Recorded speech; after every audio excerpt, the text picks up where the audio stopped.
Hey everybody, Steve with the TroutWise channel. One of the most often overlooked and misunderstood aspects of fly fishing is the trout's vision. We often anthropomorphize trout, applying human characteristics to the trout that might not actually be there. And we do this most frequently with the trout's vision. We make the assumption, we assume that they see the world the same way that we do. We assume that they see colors the same as we do, that they can see larger objects more easily than they can see small objects, and their ability to focus on an object, in particular our fly, is the same as ours. The reality is that most of these assumptions are incorrect. And this is a big deal.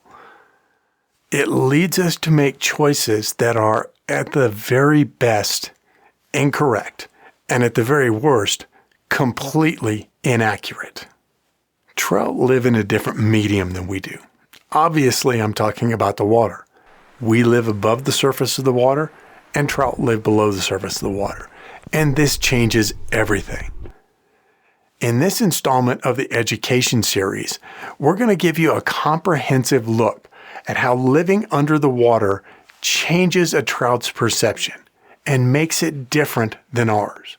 And in today's episode of the How Trout See installment, we're going to look at how trout see colors to help you better understand their view of the world. This is critical information that every angler should know. And armed with this information, you'll be able to make more informed and better choices. You'll better understand why a trout might react to one color differently than it reacts to another color. It may change your perspective, and it will probably change how you look at your flies. It's one step in better understanding the trout and becoming a better angler.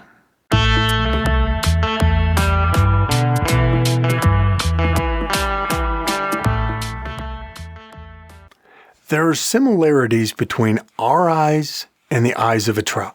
We both possess what are called rods and cones. The cones are what allow us to see color, but color is a function of light. So the cones allow us to see colors when there's enough light available.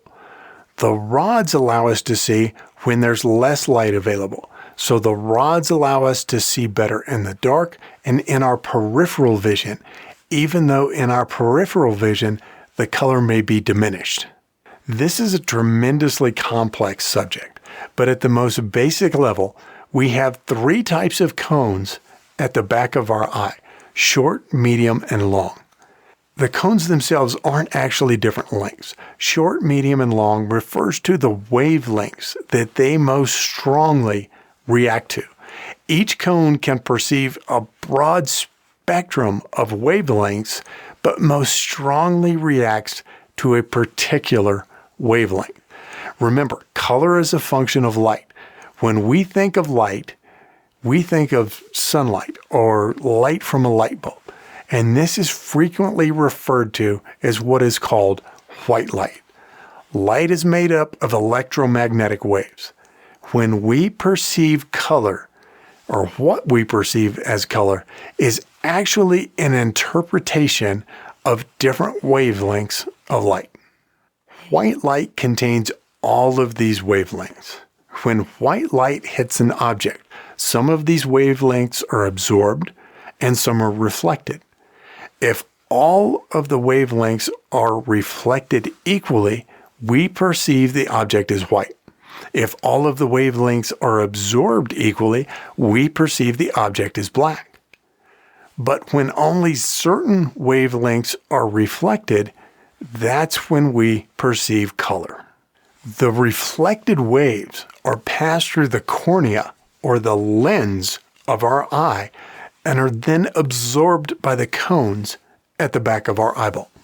Many times the cones will be referred to as RGB, or red, green, and blue, instead of short, medium, and long. It's much easier for us to think of light in terms of RGB, or red, green, blue, because with many of our digital devices, like TVs and computer monitors, they use this same RGB reference. Every color that we can see on our device's screen or on our computer monitor is some combination of red, green, and blue. Every single color we see is some combination of red, green, and blue. Now, sometimes this is a little bit hard to understand because in grade school art class, we learned that the primary colors were red, yellow, and blue.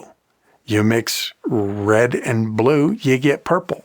You mix red and yellow, you get orange. You mix yellow and blue, you get green. But that was talking about a medium, usually paint, and not light. When it comes to light, the primary colors are red, green, and blue. Just like us, trout have cones and rods in their eyes. Trout actually have a fourth cone that allows them to perceive ultraviolet or UV light that we as humans can't see. But this fourth cone is only active in young trout and becomes mostly dormant as trout age. So for the most part, trout have three cones just like we do that allow them to perceive color. And they have rods just like we do that allow them to see better in the dark and see better in their peripheral vision. While the cones in a trout's eyes serve the same function, the end result is slightly different. And this makes sense. Trout live in a different medium than we do. Air and water affect light differently. When it comes to trout, their cones react to slightly different wavelengths than our cones. Their cones actually allow them to see a wider portion of the color spectrum than we do. And as an end result, the colors that they see are different. The color that trout see best is blue, whereas the color that we see best is green. When trout see red, they see a much more vivid color of red than we do. This is because their cones see a slightly different wavelength than our red cones do. As a result, the color of red that trout see is something that we can't see and we can't even imagine. It's just not something that our brain can comprehend. The best that I can do to give you an idea of the difference is to show you two different types of tying thread. Both are red, but they're made from different materials. So if the wavelength we interpret as red is on the left, trout might perceive a red object as something more like the thread on the right, much more vivid. And the color that trout see worst is green. And this actually makes quite a bit of sense if you think about it. The trout's world is mostly green because the water they live in is mostly green. They're always looking through green water to see things. Now, I know that some of you are already saying, no, the rivers I fish are definitely not green. Yes, they are. They are actually green. Maybe a different shade of green, but still green. This will start to be explained in just a minute. So just do me a favor for right now and give me the benefit of the doubt. Your river is green. To give you some idea of why they need green to be subdued in the worst color that they see, or the color that they see the worst, take a look at this clip. Keep in mind that this is a digital representation and is by no means meant to exactly replicate a trout's vision. It will just give you some idea of how the world looks to a trout. Here we have a digital representation of the visible light spectrum that both humans and trout can see. If I then insert a dark green film between the camera and the light waves being emanated from the monitor, look at how the colors change. They all but disappear. The green filter is mostly blocking the red and blue light. Some of the blue light is still visible and a little bit of the red, but mostly everything is black and white and shades of gray. Now, if I replace that green film with a much weaker green film, look what happens. Now we can still see the colors. Green mostly becomes a more yellow-green color, but all of the other colors are still there. They just look slightly different because the weaker green film is not blocking as much of the red and blue light. If we try and recreate this digitally, we have the color spectrum, and then we apply an opaque green overlay to the bottom spectrum to represent the trout seeing through green water. We see again that the colors change.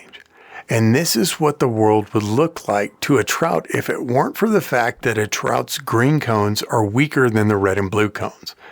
In humans, this is a type of color blindness referred to as deuteranopia. Many anglers have caught on to this idea of trout having this green color blindness. There are lots of apps and filters out there that we can use with our digital devices that give us as humans with normal color vision an idea of what the world looks like to someone with this green colorblind condition, this deuteranopia. But there's two problems with that approach. First, when it comes to humans, this condition, deuteranopia, it not only affects the green color spectrum, it also partially affects the red color spectrum. And we already know that trout see red differently than we do.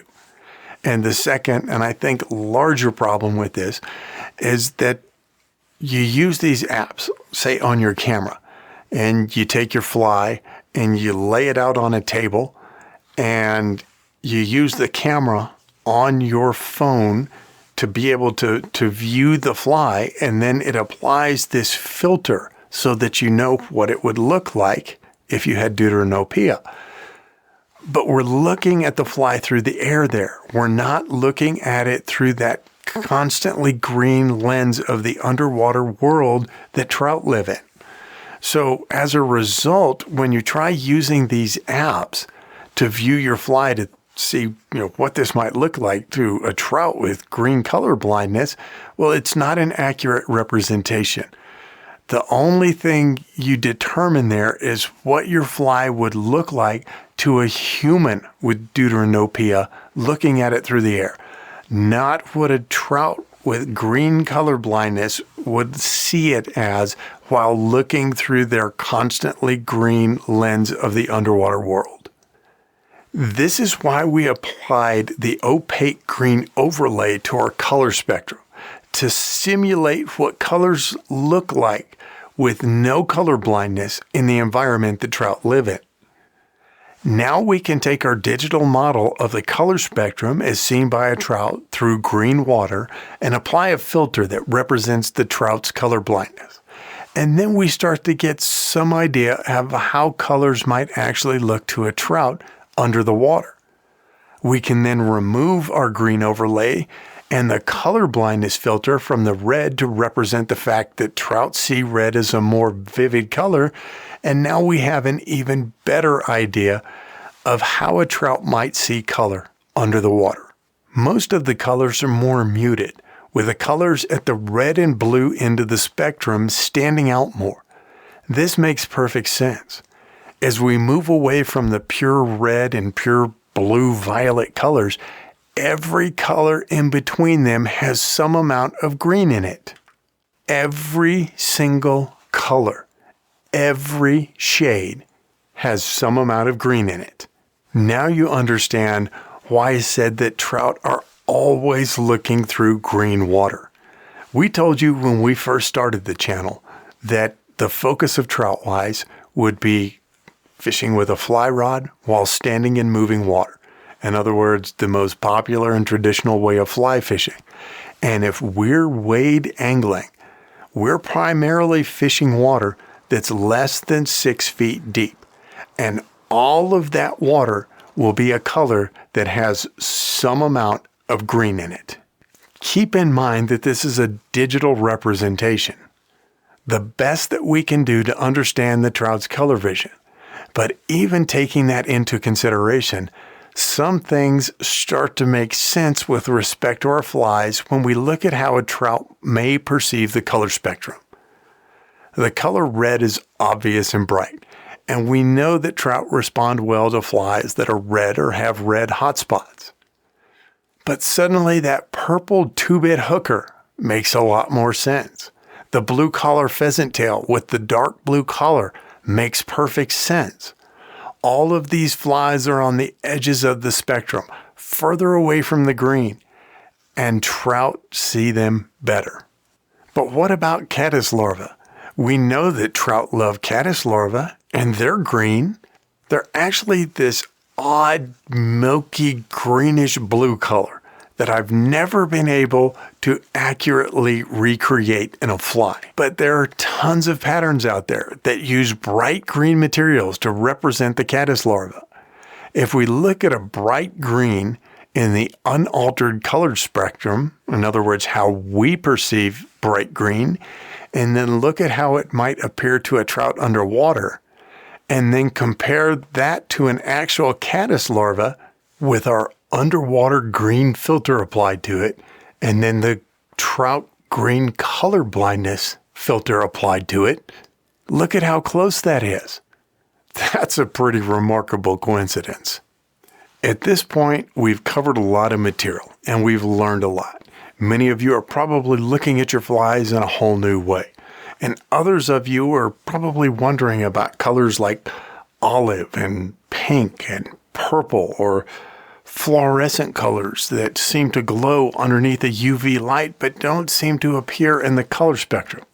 Well, we're going to get to all of that in future episodes of the How Trout See installment. So make sure and subscribe so you don't miss the next episode. We hope that you found the information in this video useful, and we hope that you will apply this the next time that you're out on the river or even at the tying vise, so you can make better choices when it comes to the color of the fly that you choose. Thanks for watching. We'll see you in the next video.